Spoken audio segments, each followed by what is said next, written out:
Welcome to today's daily PBJ devotional. If you're reading the Old Testament with us this year, read Genesis 37, Job 3, and Psalm 35 today. This devotional is about Job 3. After this, Job opened his mouth and cursed the day of his birth. And this is what he said. May the day of my birth perish, the night, it was said, a boy is conceived.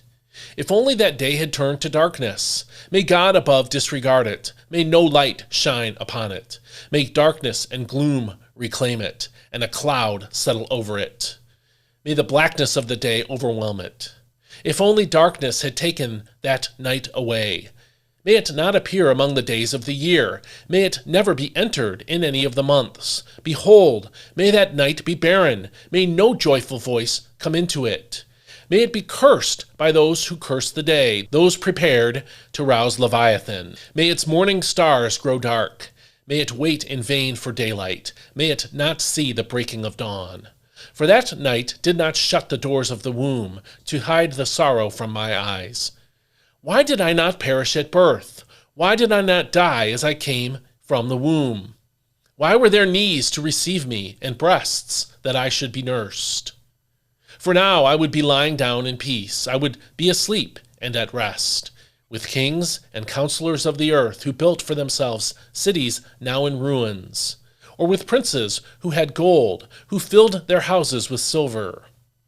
Or why was I not hidden like a stillborn child, like an infant who never sees daylight? There the wicked cease from raging, and there the weary find rest. The captives enjoy their ease. They do not hear the voice of the oppressor. Both small and great are there, and the slave is freed from his master. Why is light given to the miserable, and life to the bitter of soul, who long for death that does not come, and search for it like hidden treasure? Who rejoice and greatly exult when they can find the grave? Why is life given to a man whose way is hidden, whom God has hedged in? I sigh when food is put before me, and my groans pour out like water.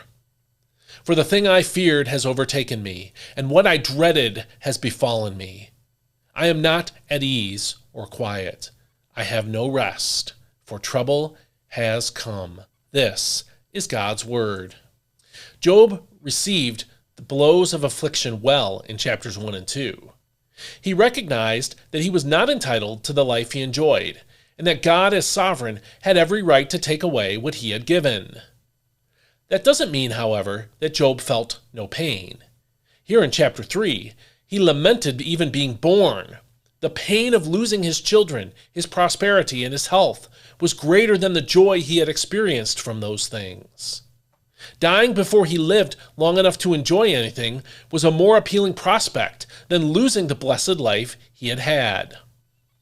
His concluding words in verses 25 and 26, "Make your heart go out to him."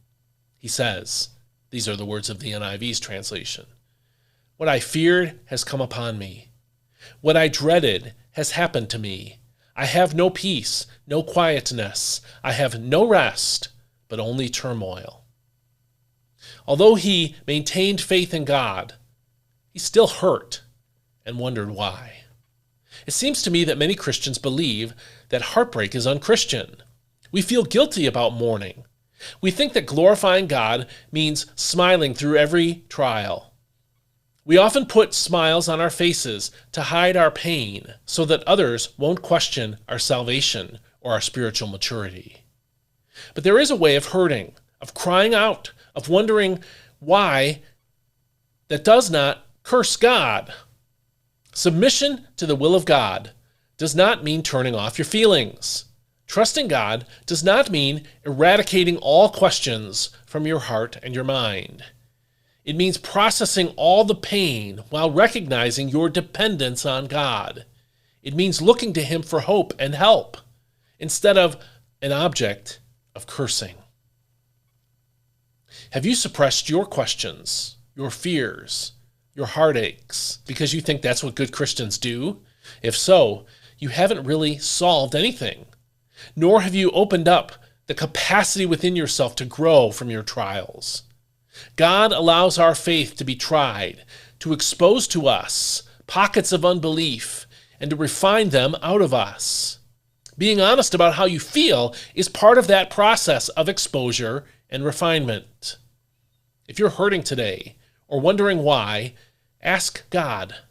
Journal your thoughts and your fears. Wonder aloud what's going on. Just don't accuse God of evil and injustice. Ask Him instead to show you how your circumstances fit into His plans.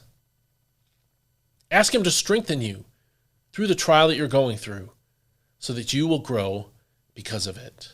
If you found this devotional helpful, please sign up by email to receive it every day so you can be helped by it every day. Go to dailypbj.com/subscribe. Put your email address in the box there, and every day for free, a transcript of these devotionals as well as links to the audio and video will arrive in your inbox, and that way you can be in God's Word every day. I'm looking for financial support to help me with this work.